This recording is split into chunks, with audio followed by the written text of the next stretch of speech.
Bangladesh cricket board BCB প্রথম শ্রেণী ক্রিকেটারদের বেতন ও ম্যাচ ফি উল্লেখযোগ্যভাবে বাড়ানোর সিদ্ধান্ত নিয়েছে। একই সঙ্গে দীর্ঘদিনের বকেয়া থাকা নারী ঘরোয়া ক্রিকেটারদের পারিশ্রমিকও বাড়ানো হয়েছে। বুধবার নতুন বোর্ডের দ্বিতীয় সভায় সিদ্ধান্ত নেওয়া হয়।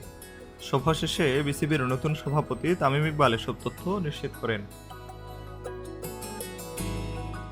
দীর্ঘদিন ধরে চলা অপর্যাপ্ত পারিশ্রমিক কাঠামোর বিষয়টি মাথায় রেখেই এই সিদ্ধান্ত নেওয়া হয়েছে বলে জানান তামিম।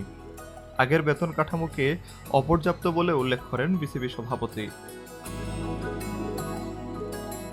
চুক্তিভুক্ত ক্রিকেটাররা ৩টি ক্যাটাগরিতে উল্লেখযোগ্য বেতন বৃদ্ধি পাবেন। ক্যাটাগরি এ ক্রিকেটাররা আগে মাসে ৩৫,০০০ টাকা পেতেন, এখন পাবেন ৬৫,০০০ টাকা।